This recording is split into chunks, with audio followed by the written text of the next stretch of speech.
John Hopkins এবং Mount Sinai hospital এবং সেই সাথে অস্ট্রেলিয়ারও চিকিৎসকরা সংযুক্ত। সেজন্যই আমাদের এই টাইম ডিফারেন্সের জন্য আপনার মেডিকেল বোর্ডগুলো সাধারণত রাত্রিবেলায় করতে হয়, যাতে আবার খেয়াল রাখতে হয় যাতে অস্ট্রেলিয়ার জন্য খুব গভীর রাত্র না হয়। সব কিছু মিলিয়ে চিকিৎসকরা অত্যন্ত নিষ্ঠার সঙ্গে আমাদের দেশের এবং দেশের বাইরের যে চিকিৎসকরা রয়েছেন, সর্বোপরি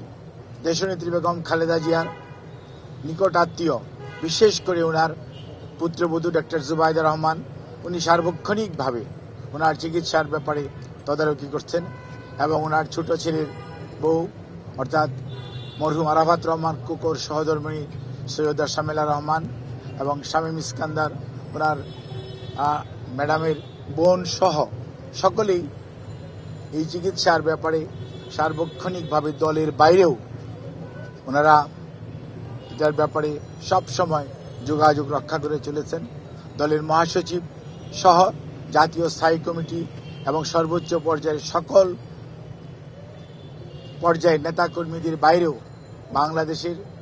বিভিন্ন রাজনৈতিক দল যারা বর্তমানে সকল রাজনৈতিক দলের সর্বোচ্চ পর্যায়ের নেতৃবৃন্দ চিকিৎসার ব্যাপারে সার্বক্ষণিকভাবে যোগাযোগ রাখছেন, খোঁজ নিচ্ছেন এবং সর্বোপরি সরকারের মহামান্য রাষ্ট্রপতি সহ আমাদের অন্তর্বর্তীকালীন সরকারের প্রধান উপদেষ্টা ডক্টর মোহাম্মদ ইউনূস স্যার সহ সকল সরকারের সর্বোচ্চ পর্যায়ের এবং সকল শ্রেণী পেশার মানুষ উৎকণ্ঠার মধ্যে রয়েছেন। আমরা বেশ কয়েকদিন আগে অর্থাৎ গত শুক্রবারই দেশের বাইরে যাওয়ার জন্য যে সিদ্ধান্ত মেডিকেল বোর্ডের পক্ষ থেকে হয়েছিল, কিন্তু একদিকে মেডিকেল অ্যাম্বুলেন্সের কারিগরি ত্রুটি, অন্যদিকে দেশনেত্রী বেগম খালেদা জিয়ার স্বাস্থ্যের অবস্থা ওই সময়ের জন্য এয়ার অ্যাম্বুলেন্সের জন্য ফ্লাই করার উপযুক্ত না থাকার কারণে সেই সময় আমরা ওনাকে দেশের বাইরে স্থানান্তর করতে পারিনি। কিন্তু ওনার চিকিৎসার জন্য গঠিত মেডিকেল বোর্ড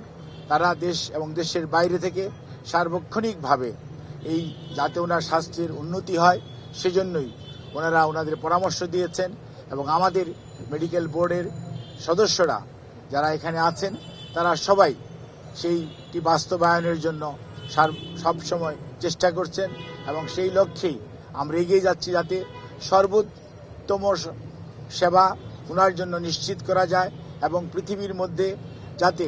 ভালো চিকিৎসা সেটি উনি পেতে পারেন, সেই জন্য এখানে রেখেও সকল পর্যায়ের চিকিৎসকদের দেশে বিদেশের তাদের পরামর্শক্রমে ওনার চিকিৎসা অব্যাহত রয়েছে এবং আমরা খুবই আশাবাদী, মেডিকেল বোর্ডের সম্মানিত সকল সদস্যরাও আশাবাদী যে ওনার সুচিকিৎসা নিশ্চিত করা যাবে।